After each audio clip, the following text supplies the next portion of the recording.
Assalamualaikum warahmatullahi wabarakatuh. Selamat pagi Bapak dosen dan teman-teman sekalian. Perkenalkan, kami dari kelompok 4 ingin mempresentasikan hasil materi kami tentang etika berprofesi. Untuk itu, sebelumnya izinkan saya memperkenalkan teman-teman saya terlebih dahulu. Di sini saya selaku moderator bernama Liwan Berluka. Pemateri pertama yaitu Heti Aisyah, pemateri yang kedua Jevi Antonia, pemateri yang ketiga Martina Elizabeth Maleke, pemateri yang keempat Nur Basiro. Untuk mempersingkat waktu, kepada pemateri pertama saya persilakan. Etika profesi memiliki pengertian sebagai suatu sikap hidup yang bertujuan untuk dapat memberikan suatu pelayanan yang bersifat profesional terhadap masyarakat. Hal ini bisa dilakukan dengan adanya keahlian atau keterampilan atau bahkan pengetahuan yang dimiliki oleh seseorang sehingga orang tersebut dapat memberikan pelayanan kepada masyarakat. Segala pekerjaannya juga dapat dilakukan dengan penuh tanggung jawab. Jika Anda memiliki etika dalam menjalankan tugas dari jabatan Anda, maka hal itu berarti bahwa Anda telah menyadari etika dari profesionalitas Anda. Ini memang haruslah dimiliki oleh seorang profesional dalam bekerja. Bahkan, sikap etis ini sudah seharusnya menjadi semacam prinsip dalam hidup seorang profesional. Manfaat dan tujuan etika profesi. Etika profesi tidak hanya bertujuan untuk membuatmu bertindak lebih profesional saat bekerja, tetapi juga etika dalam menjaga kesejahteraan orang-orang yang terkandung dalam profesimu.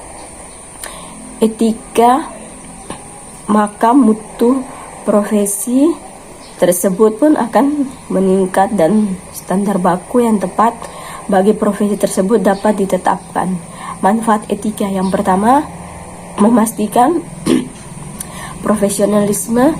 Jika kamu selalu berpegang pada etika profesi dan melakukan pekerjaan sesuai dengan peraturan, kemungkinan besar kamu akan menjadi seorang profesional dengan mudah meskin minim pengalaman. Yang kedua, meningkatkan tanggung jawab. Jika melakukan pekerjaan sesuai dengan aturan etika yang berlaku, maka kamu akan dinilai sebagai seorang profesional yang mampu mengemban tanggung jawab lebih banyak. Yang ketiga, sistem kerja yang tertib. Jika semua karyawan sebuah perusahaan menjalankan pekerjaan sesuai dengan etika profesi, maka tugas akan dapat dilaksanakan dengan tepat dan sesuai. Yang terakhir, meningkatkan produktivitas dan efektivitas kerja. Dengan mengikuti pedoman etika yang baik, kondisi bisnis yang dijalankan akan lebih kondusif dan produktif. Akhirnya pekerjaan menjadi lebih efektif. Oke, baik. Di sini saya akan menjelaskan tentang prinsip etika profesi.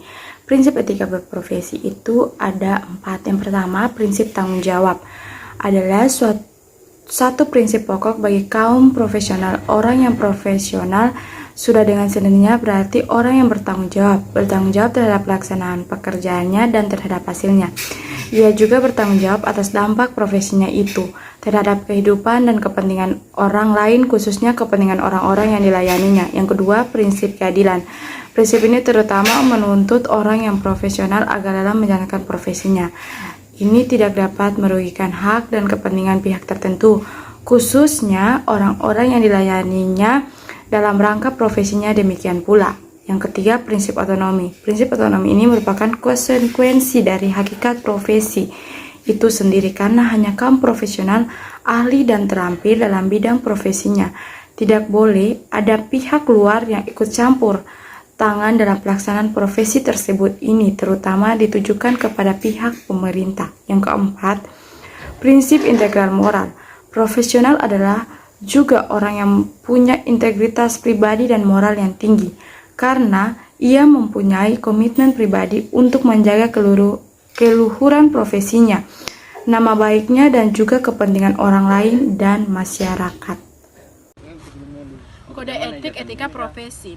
Kode etik profesi adalah pedoman sikap, tingkah laku, dan perbuatan dalam melaksanakan tugas dalam kehidupan kita sehari-hari. Kode etik profesi merupakan sarana untuk membantu para pelaksana seseorang sebagai seseorang yang profesional supaya tidak dapat merusak etika profesi. Ada 3 hal pokok yang merupakan fungsi dari kode etik profesi. Yang pertama di sini ada kode etik profesi memberikan pedoman bagi setiap anggota profesi tentang prinsip profesionalitas yang digariskan. Yang kedua di sini ada kode etik profesi merupakan sarana kontrol sosial bagi masyarakat atas profesi yang bersangkutan. Yang ketiga ada kode etik profesi mencegah campur tangan pihak luar organisasi profesi tentang hubungan etika dalam anggota profesi. Baik, yang terakhir ada skill yang dibutuhkan dalam etika profesi. Yang pertama, tingkat kepekaan. Untuk menjadi profesional, tidak hanya penting untuk membangun skill sesuai ilmu yang dimiliki, akan tetapi penting juga untuk mengetahui cara berinteraksi secara profesional, juga menghargai semua komponen yang ada dalam perusahaan. Yang kedua, pola pikir dan sikap yang positif. Ketika menghadapi masalah secara profesional, penting untuk mengacu pada suatu etika sesuai dengan peraturan yang ada. Akan tetapi, kemampuan menghadapi masalah sebagai seorang profesional yang positif harus selalu diasah semua komponen yang ada dalam perusahaan. Yang kedua, pola pikir dan sikap yang positif. Ketika menghadapi masalah secara profesional, penting untuk mengacu pada suatu etika sesuai dengan peraturan yang ada. Akan tetapi, kemampuan menghadapi masalah sebagai seorang profesional yang positif harus selalu diasah bahkan sedini mungkin. Yang ketiga, menanamkan sikap percaya. Menanamkan sikap percaya pada diri sendiri adalah hal yang penting. Akan tetapi, menanamkan kepercayaan pada rekan kerja, atasan, dan seluruh komponen perusahaan juga sangatlah penting. Mungkin itu saja yang dapat kami sampaikan, kurang dan lebihnya mohon dimaafkan.